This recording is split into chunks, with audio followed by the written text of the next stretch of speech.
ॐ श्री परमात्मने नमः। अथ चतुर्थोऽध्यायः। ज्ञानकर्मसन्न्यासयोगः।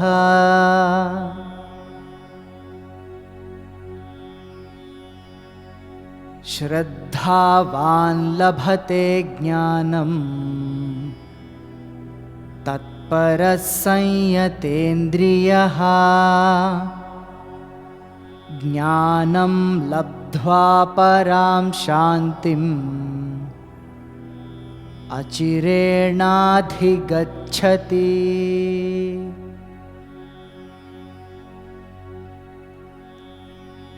अज्ञश्चाश्रद्दधानश्च संशयात्मा विनश्यति। नायं लोकोऽस्ति न परो न सुखं संशयात्मनः।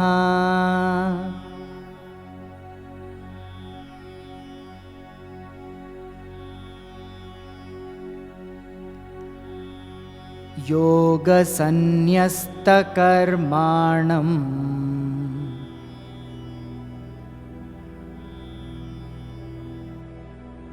ज्ञानसञ्छिन्नसंशयम्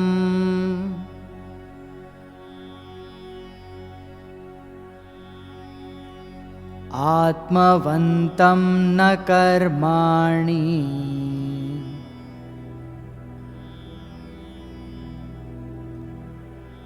निबध्नन्ति धनञ्जय।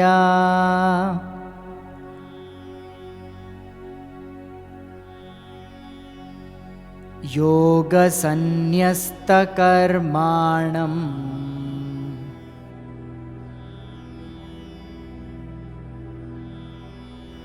ज्ञानसञ्छिन्नसंशयम्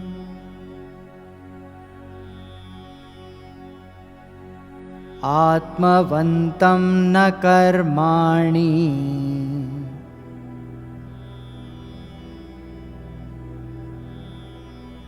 निबध्नन्ति धनञ्जय।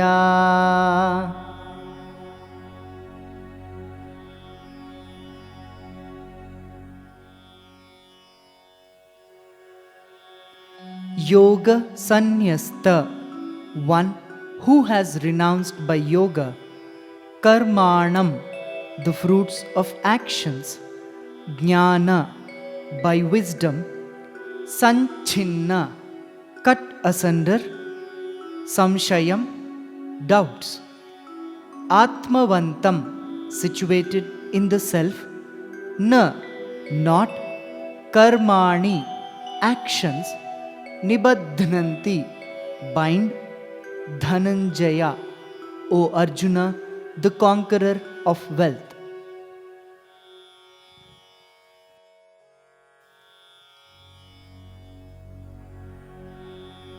तस्मादज्ञानसम्भूतं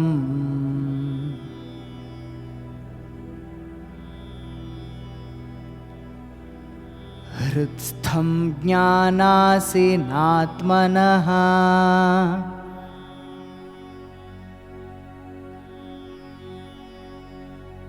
छित्त्वैनं संशयं योगम्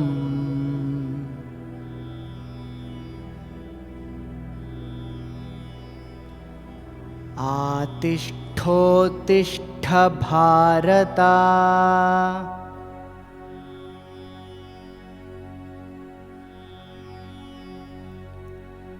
तस्मादज्ञानसम्भूतं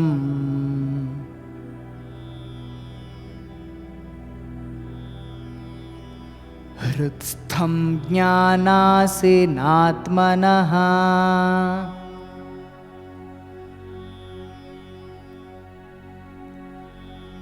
छित्त्वैनं संशयं योगम्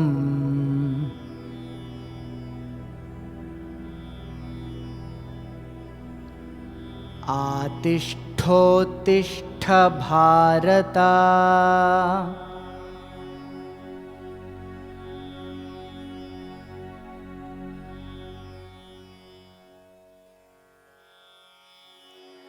Tasmat, therefore, Ajnana Sambhutam, born of ignorance, Hridstham, situated in the heart, Jnana of wisdom, Asina, by the sword, Atmanaha, of the self, Chitva, cutting off, Enam, this, Samshayam, doubt, Yogam, in yoga, Atishtha, take refuge in, Uttishtha, arise or stand up, Bharata, O Arjuna, the descendant of Bharata.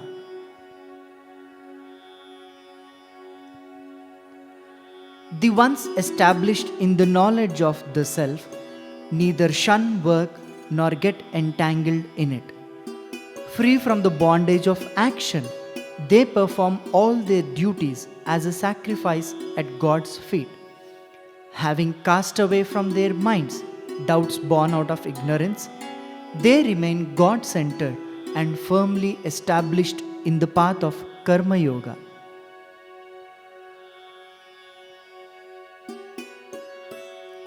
O Dhananjaya, actions do not bind those who have renounced the fruits of actions by yoga, whose doubts have been cut asunder by wisdom, and who are situated in the self. Therefore, cutting off the doubts of the self that has risen in your heart, born of ignorance, with the sword of wisdom, take refuge in yoga and stand up to fight, O Arjuna.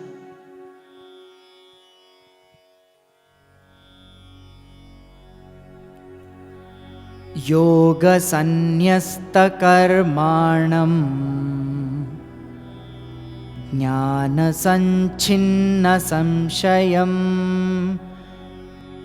आत्मवन्तं न कर्माणि निबध्नन्ति धनञ्जया.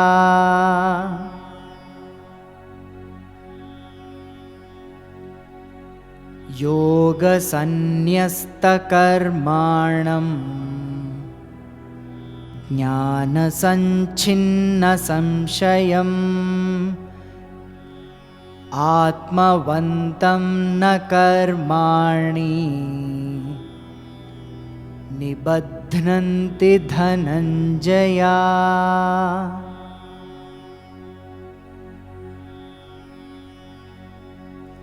तस्मादज्ञानसम्भूतं हृत्स्थं ज्ञानासीनात्मनः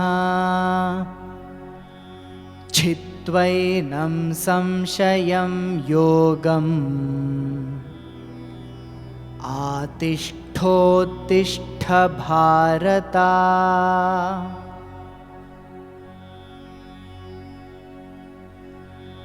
तस्मादज्ञानसम्भूतं हृत्स्थं ज्ञानासीनात्मनः छित्त्वैनं संशयं योगम् आतिष्ठोत्तिष्ठ भारत. ॐ तत्सत् इति श्रीमद्भगवद्गीतासु उपनिषत्सु ब्रह्मविद्यायां योगशास्त्रे श्रीकृष्णार्जुनसंवादे ज्ञानकर्मसन्न्यासयोगो नाम चतुर्थोऽध्यायः. श्रीकृष्णार्पणमस्तु.